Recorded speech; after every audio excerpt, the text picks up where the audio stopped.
Camila Cabello. Checking the lyrics on that, Beth. What gets her every time in that song? It gets me every time, she says. Donuts. Hugging from behind. Is that really? Is that a deal with women, by the way? She said, it gets How many times have you been married?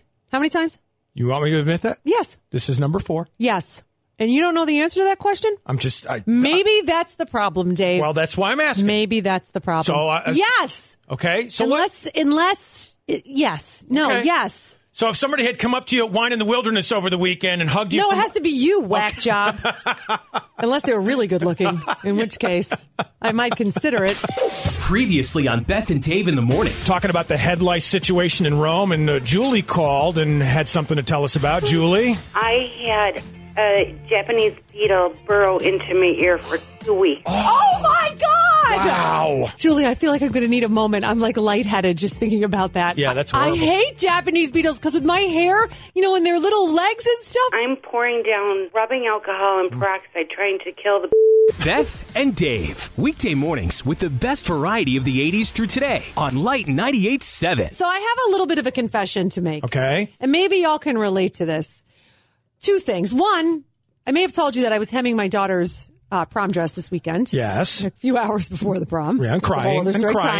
Crying. My eyes out. Yep.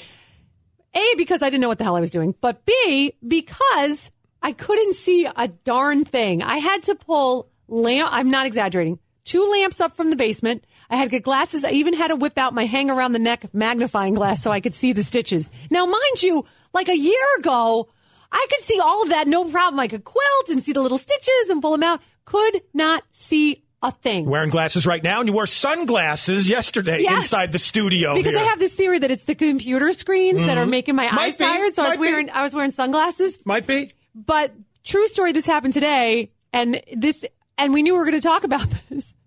I pulled my neck out. I can't move my right arm. Like, I can't turn my head to the right. I don't know what I did. So you're old when you pull your neck out, putting hair gel in your hair. You know you're old when you can't see the computer screen anymore or the dress you're hemming. Yes. I also know I'm old when I have like a hair growing out of my chin, but I can't actually see it. Okay. I don't notice it, but I feel it, and then I can't even see it to pluck it out. So that's our topic. Folks are chiming in already on Facebook. Right, because it's not always about the date on your birth certificate. It's about when you knew you were old. Right. Like my grandmother lived to be 99 years old. Girlfriend didn't think she was old until about 89. So when did you know you were old? That's the discussion we've got going on Facebook right now. But you can also give us a call, 721-0987. What was the moment? Dave, what was the moment for you? You know what? I think it's yet to come. And I think it's going to be... No, hear me out. Hear me out. Quickly. You just pulled your neck again. So I'm 59 later this year. I think when I hit 60, because I heard Dustin Hoffman, the actor, say one time, when I hit 60, I felt really old because I can't double it. He goes... 50, maybe I could double. 60, I'm not doubling that. And he says that's when he knew he was old. Babe, I love you, but you're not doubling 59. Oh, come on, The oldest man in the world is like 113. Hey, technology's changing. Yeah, okay, Robo Dave. Yeah, you know what Dustin Hoffman also said about aging? The older you get, the shorter the tinkle. Beth and Dave in the Morning. And by the way, they're real and they're spectacular. On Light 98.7. Shawn Mendes, he was on James Corden's late night show last night talking about his love of Harry Potter. I have a whole book at home that I wrote all the spells in and stuff. And what is it you love so much about the films? Just the magic, like the wands and the little weird candies that make you turn into a lion and stuff. Do you think you'll ever outgrow your love of Harry Potter?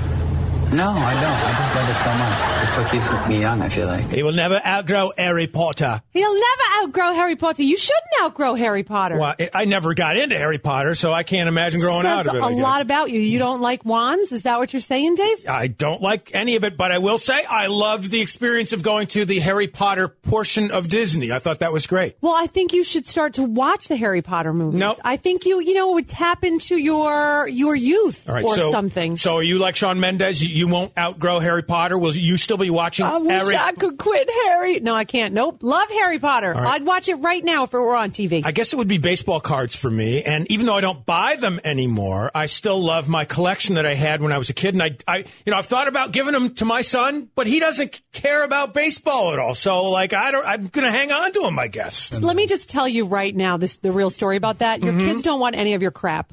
I save so much stuff for my kids. They're like, I don't want your old stupid doll. I want a new one. Maybe so my Cabbage Patch Kids and stuff. Maybe I'll live long enough to have grandkids to give my baseball cards Not to. a chance. I won't have grandkids, or I won't live long enough to get that far. I'll be like, what's this sport, Grandpa? Previously on Beth and Dave in the morning. 45% of adults say this was the hardest thing they've ever attempted to do. What is it? Not lose your patience? Close enough. We're going to give it to you. It's actually to quit swearing. Which I can vouch for because I've given up swearing for Lent probably 150 times. Never been successful. 150 effing times. Beth and Dave. Weekday mornings with the best variety of the 80s through today on Light 98.7.